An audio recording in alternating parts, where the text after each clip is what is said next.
Mon nom et mon passé sont sans importance. C'est mon histoire que je dois vous raconter. Elle commence une veille de Noël où je dealais, comme à mon habitude, du côté de la rue Jules Guesde à Lille. Un petit homme vêtu de noir est passé à bicyclette devant notre bande. S'arrêtant à notre hauteur, il a posé son vélo avant de rentrer en claudiquant dans un des magasins chinois de l'artère.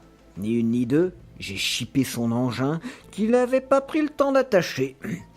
Après coup, je me souviens d'une légère sensation de chaleur au moment où j'ai enfourché la bécane. Un vieux clou anglais de marque Fourleaf, même pas digne d'être donné à des roms. En filant par le passage qui mène rue de l'hôpital Saint-Roch, un souffle d'air chaud a parcouru cette glaciale fin de journée de décembre, puis j'ai rejoint mon quotidien fait de misère et d'ennui. Et dès le surlendemain, ma vie a changé.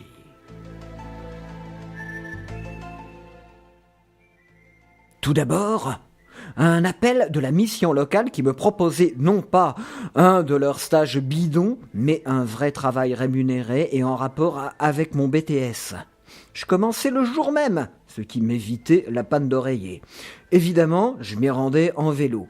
Et c'est dans le garage à cyclo que je la rencontrai. Une fille. Belle, bien sûr, mais aussi drôle, intelligente et écolo. Au premier regard, nous nous sommes aimés. Ce genre de choses qu'on ne voit que dans les films à l'eau de rose ou les romans de gare. Devant d'autres, j'aurais balbutié 3 mots avant de rougir misérablement, mais là, rien. Enfin, si. Des vraies phrases intelligibles et dignes d'une conversation de philosophe. Nous nous retrouvâmes le midi à la cantine où elle m'apprit qu'elle aussi venait d'être embauchée et que, comme moi, elle était célibataire. Un conte de fées.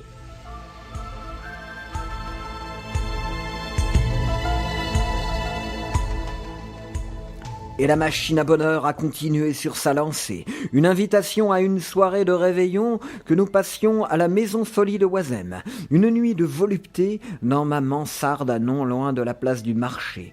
Un mois ensuite, une promotion en CDI afin de remplacer le chef de service tombé mystérieusement et subitement malade. Des projets de mariage et de bébé.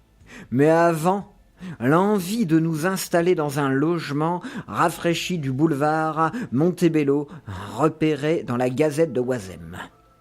C'est le propriétaire, un certain Patrick Depy, qui nous fit explorer la maison. Une odeur âcre et piquante, due à la remise à neuf, flottait dans l'air et la lumière du soleil de fin février me donnait l'impression d'être dans une cellule de condamnés à mort. Mon trouble augmentait au fur et à mesure de la visite. Arrivé à la cave remplie d'un brol inimaginable, les remugles que je semblais être le seul à sentir devenaient irrespirables. Et avant même que j'aie pu manifester quoi que ce soit de mon malaise, ma belle annonçait d'une voix résolue « On le prend ».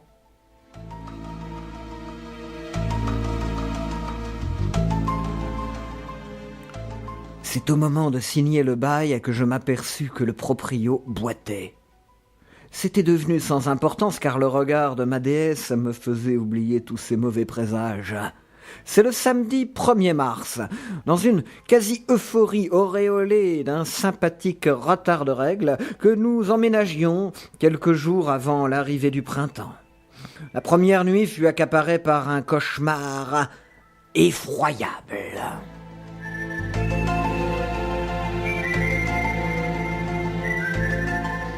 Deux visages me fixaient. D'un côté, un homme aux cheveux longs et moustache blanche, avec ses yeux mi-clos au ciel. En face, une femme chauve et contrite, le nez écrasé et le visage, le front et le crâne percés, tailladés, balafrés.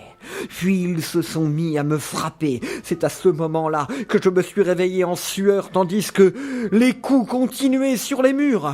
Pour moi, il s'agissait de travaux du métro tout proche, ou des premiers commerçants installant leurs étals à place de la nouvelle aventure pour moi si bien nommée. N'arrivant plus à me rendormir, j'ai veillé jusqu'au petit matin.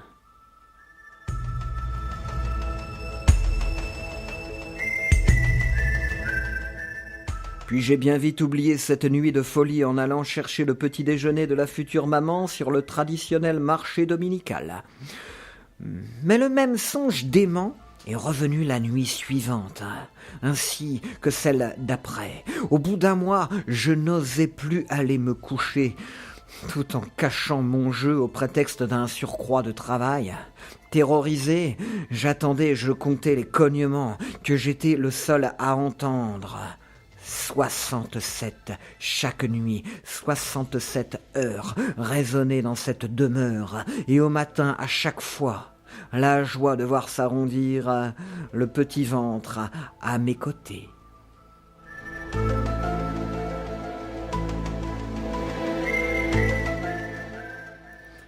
C'est une vieille boîte remplie de coupures de journaux trouvées lors du rangement de la cave encombrée qui me mit sur la voie. Parmi elles se trouvait un libé du 24 juillet 2000 à propos du dernier guillotiné sur la place du quartier. Aussitôt l'article lu, je filai au domicile de Patrick Depie à Lambersart. Avant même que j'aie pu sonner, cette bâtisse ressemblant à la Brantford House de Polanski, la porte s'entr'ouvrit. Du fond du couloir, une voix se fit entendre. « Entrez, mon jeune ami. Je sais pourquoi vous êtes ici.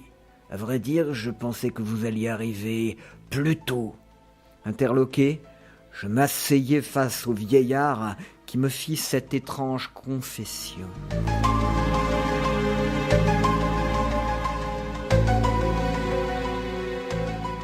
Je suis l'unique petit-fils du procureur Depie.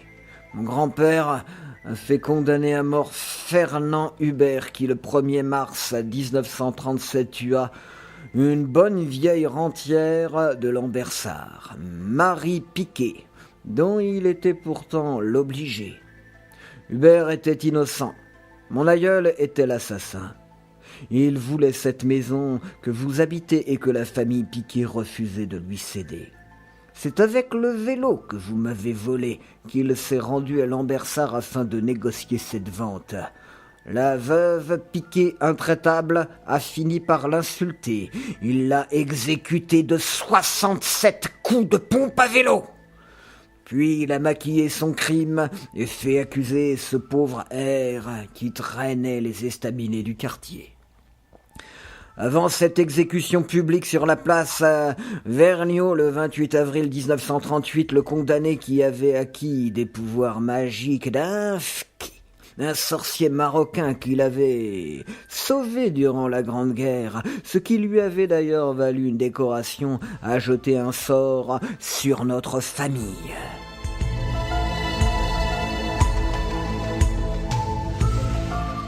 Nous sommes voués à faire le bonheur de 67 personnes durant 67 ans, afin de racheter les mauvaises actions de notre ancêtre. Vous êtes le 67e de la liste, et libre à vous maintenant de faire de ce maudit vélo volé ce que vous voulez, car c'est un porte-bonheur pour qui sait s'en servir.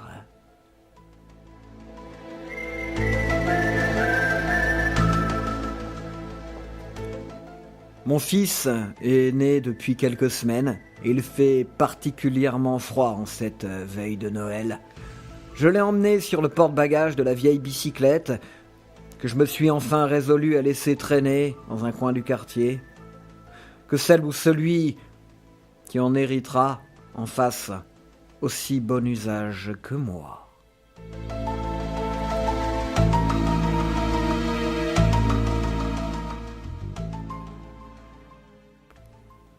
Patrick Elhoum, Lille, Mont de Terre, novembre 2012.